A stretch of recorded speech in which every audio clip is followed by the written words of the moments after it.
संबंध। जब अर्जुन ने युद्ध करने के लिए साफ मना कर दिया तब उसके बाद क्या हुआ, इसको संजय आगे के 10वें श्लोक में बताते हैं। तमुवाच हृषीकेश प्रहसन्निव भारत सेनयोरुभयोर्मध्ये विषेदान्तमिदं वचः। हे भरत वंशोद्भव धृतराष्ट्र, दोनों सेनाओं के मध्य भाग में विषाद करते हुए उस अर्जुन के प्रति हंसते हुए से भगवान ऋषिकेश ये आगे कहे जाने वाले वचन बोले। व्याख्या। तमुवाच ऋषिकेशः प्रहसन्निव भारत सेनयोरुभयोर्मध्ये विषीदन्तमिदं वचः। अर्जुन ने बड़ी शूरवीरता और उत्साह पूर्वक योद्धाओं को देखने के लिए भगवान से दोनों सेनाओं के बीच में रथ खड़ा करने के लिए कहा था। अब वहीं पर अर्थात दोनों सेनाओं के बीच में अर्जुन विषाद मग्न हो गए। वास्तव में होना यह चाहिए था कि वे जिस उद्देश्य से आए थे उस उद्देश्य के अनुसार युद्ध के लिए खड़े हो जाते, परंतु उस उद्देश्य को छोड़कर अर्जुन चिंता शोक में फंस गए। अतः अब दोनों सेनाओं के बीच में ही भगवान शोक मग्न अर्जुन को उपदेश देना आरंभ करते हैं। प्रहसन्निव विशेषता से हंसते हुए की तरह का तात्पर्य है कि अर्जुन के भाव बदलने को देखकर, अर्थात पहले जो युद्ध करने का भाव था वह अब विषाद में बदल गया। इसको देखकर भगवान को हंसी आ गई।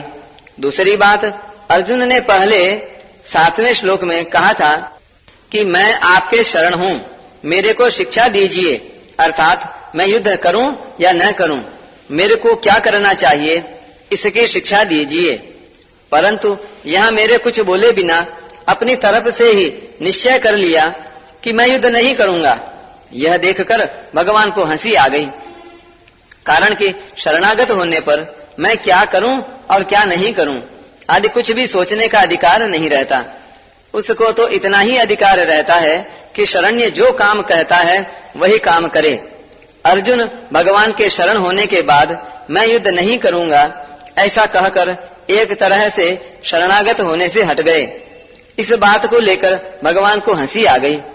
इव का तात्पर्य है कि जोर से हंसी आने पर भी भगवान मुस्कुराते हुए ही बोले।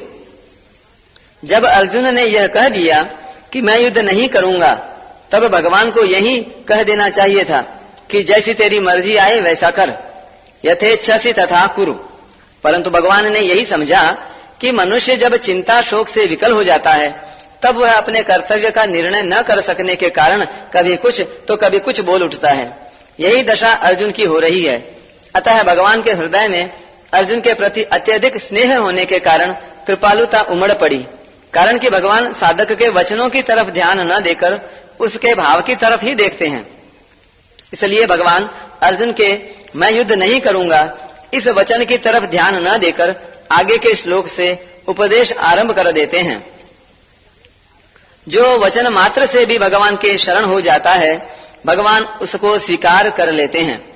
भगवान के हृदय में प्राणियों के प्रति कितनी दयालुता है।